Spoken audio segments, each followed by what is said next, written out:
Hi mga mi! Ayan, I'm Kylie Kiss. So, tuturuan kita ngayon kung paano mag-re-edit ng video na bagong upload.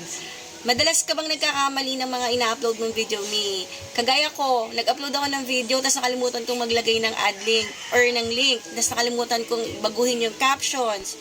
Yung mga ganong scenario mi, kung madalas kang nagkakaroon ng error sa pag-upload ng videos mo, mi panoorin mo to hanggang dulo kung paano natin aayusin yung mga bagong upload nating videos. Ayan, ito kunwari itong ipapakita ko sa inyo, mag-upload tayo ng bagong videos. Tapos nagkamali tayo ng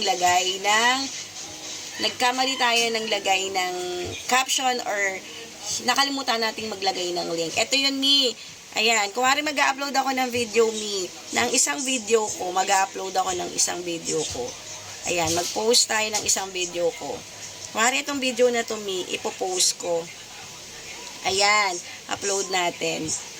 Ayan, upload natin siya Tapos, after nitong ma-post is, nakalimutan kong lagyan ng any captions. Ayan, nakalimutan kong lagyan ng any captions. Ayan. Tapos, ituturo ko sa inyo kung paano siya i-edit kasi nakalimutan nga natin. Ayan na na-upload na siya sa Kylie Kiss ko. Ayan, na-upload na siya sa profile ko. Ito na siya na-upload na siya sa profile ko. Ito siya. Ayan. Ayan siya. Ayan. Kita nyo sa screen. Ayan siya. Ngayon yung bagong upload ko na videos i-edit natin siya. Ayan. Edit natin siya. Nakikita nyo po yung tatlong dot dito sa gilid, yung tatlong dot. Ayan, ito yun ito yung tatlong dot sa gilid. Ayan, kung nakita mo to, ayan. Nakita mo ba yung tatlong dot sa gilid? Ayan, ito yan, ayan yung tatlong dot sa gilid. Click mo yan. Ayan, pagka-click mo ng tatlong dot sa gilid scroll mo lang siya papunta dito.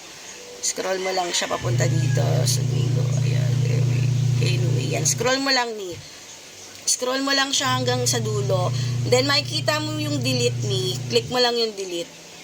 Tapos, ayan delete and re-edit.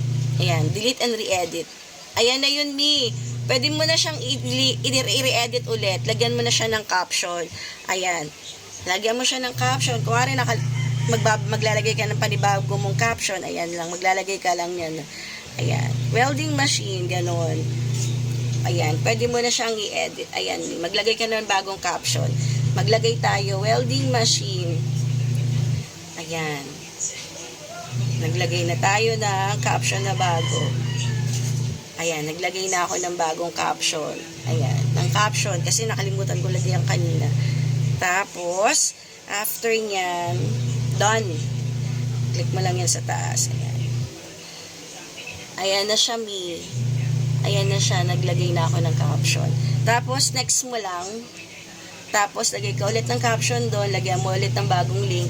Lagay ka ulit ng caption dito. Tapos, maglagay ka lang ulit ng link. Tapos, post.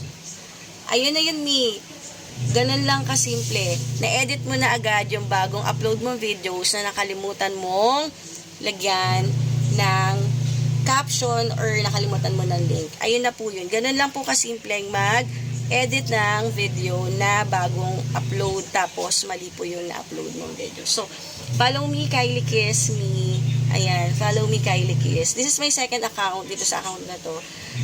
Kasi restricted ako sa una kong account. Tapos ito yung second account ko. Thank you! Bye! Sana may natutunan ka. Sana sa susunod na tutorial ko mas marami ka pang matutunan. So, follow me for more.